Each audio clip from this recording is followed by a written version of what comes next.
Assalamualaikum warahmatullahi wabarakatuh. Bagaimana kabarnya anak-anak? Apa keadaan sehat? Semoga Allah memberi kesehatan bagi kita semua. Anak-anak, pada pagi hari ini kita akan membahas masalah teks berita. Pengertian teks berita adalah teks yang melaporkan kejadian, peristiwa, atau informasi mengenai sesuatu yang telah atau sedang terjadi yang bersifat aktual atau hangat dibicarakan khalayak. Teks berita biasanya disiarkan melalui media elektronik seperti televisi, radio, dan situs internet atau media cetak seperti koran dan majalah. Di sini yang bersifat aktual itu yang nyata, jadi beritanya itu tidak bohong seperti yang sekarang lagi ngetren, yaitu COVID-19. Nah, itu mengenai berita. Contohnya yang lain seperti berita sepak bola. Di radio itu juga sama, atau di internet, atau di koran dan majalah.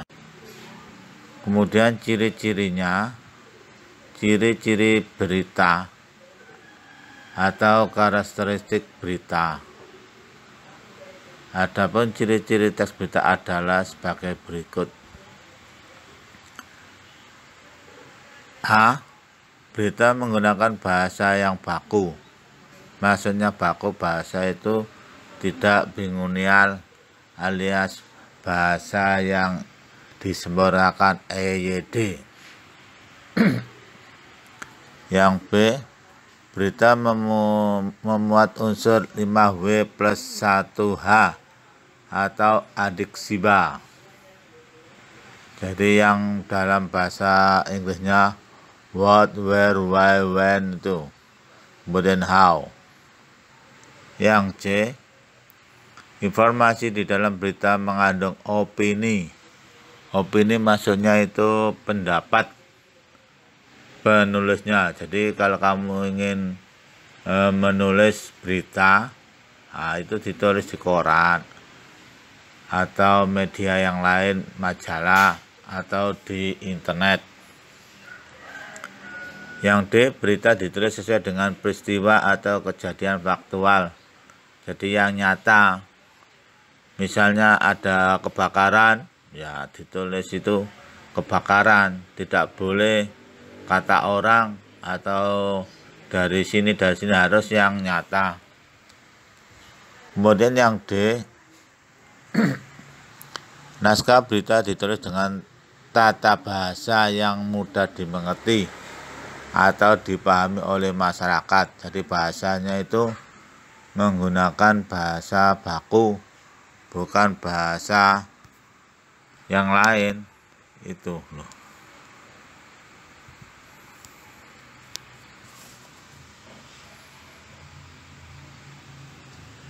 Maksudnya bahasa baku itu bahasa EYD, bukan bahasa kampungan atau bahasa yang anak muda itu tidak boleh. Kemudian mengenai struktur teks berita. Teks berita terdiri dari 3 struktur yang saling berkaitan, yaitu meliputi orientasi berita, nomor 1, nomor 2 peristiwa, nomor 3 sumber berita. Orientasi peristiwa adalah awal atau pembukaan tentang hal atau peristiwa atau kejadian yang akan diberikan. Pada bagian ini berisi penjelasan secara singkat mengenai informasi yang akan diberikan. Jadi ini pembukanya itu. Misal ada kebakaran. Nah itu pada hari ini jam sekian, nah itu ditulis di pembukanya. Yang nomor 2, peristiwa.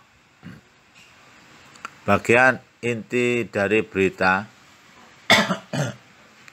Pada bagian ini berita dinarasikan atau diuraikan, dijelaskan dengan sedemikian rupa, yakni dijelaskan tentang jalannya kejadian dari awal sampai akhir sehingga tersaji beberapa fakta yang dimunculkan di dalam teks berita. Jadi beritanya itu harus asli, tidak boleh kaleng-kaleng. Misal terjadi kebakaran di pom bensin, nah di situ dijelaskan jam berapa kebakarannya, terus terjadinya gimana, misal dari konsleting listrik atau yang lain, nah, sehingga terjadi kebakaran, kerugiannya nanti ditota semuanya. Sumber berita. Bagian teks berita yang berisi mengenai asal didapatnya informasi.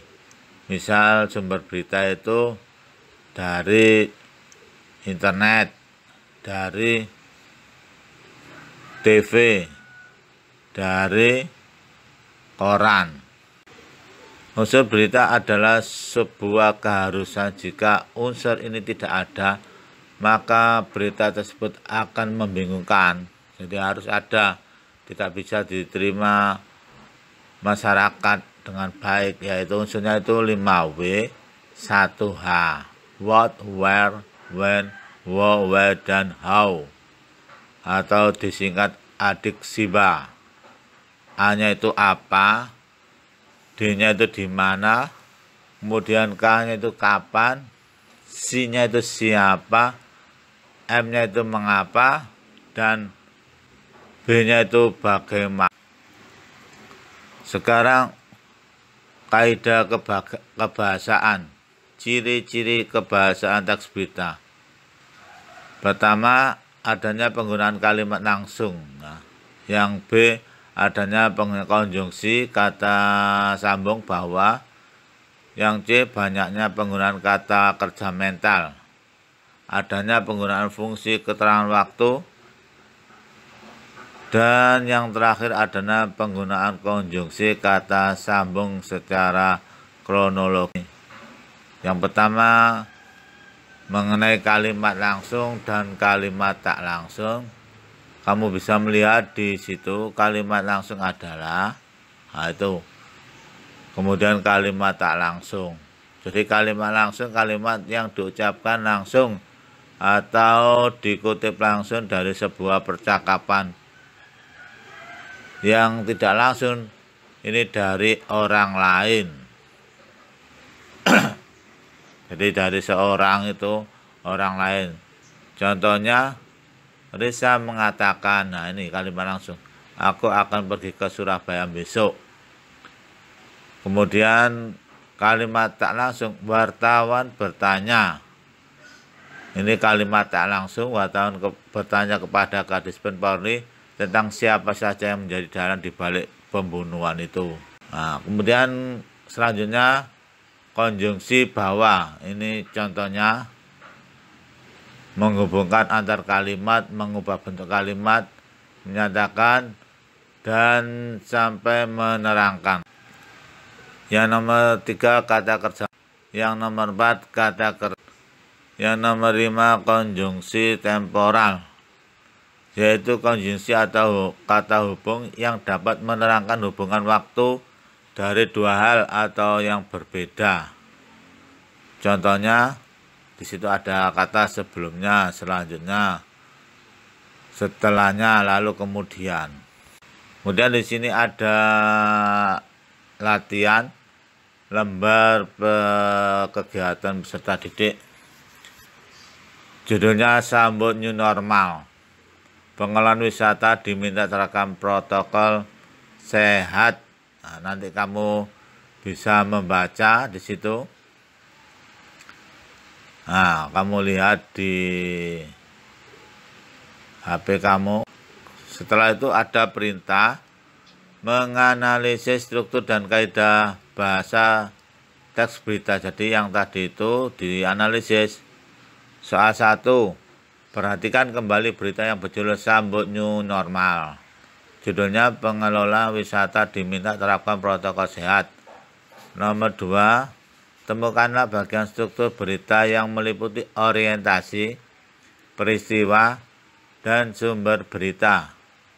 Yang nomor 3, sajikan hasil tugasmu dalam bentuk laporan seperti berikut. Jadi judulnya, kemudian strukturnya, orientasi, paragraf pertama, kedua, nah ini, terus peristiwa, sumber berita. Yang nomor 4, carilah kaidah-kaidah kebahasaan yang menandai berita tersebut. Gunakan format berikut sebagai laporan. Jadi ada kebakuan bahasa, kalimat langsung. Nanti kamu cari di bacaan tersebut.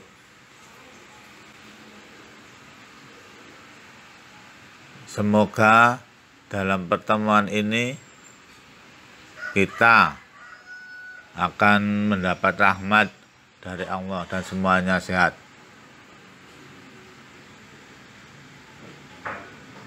Jadi nanti ada 4 soalnya itu kamu kerjakan di kertas sobekan. Minggu depan dikumpulkan. Semoga Allah melindungi kita semuanya. Assalamualaikum warahmatullahi wabarakatuh. Jaga kesehatan.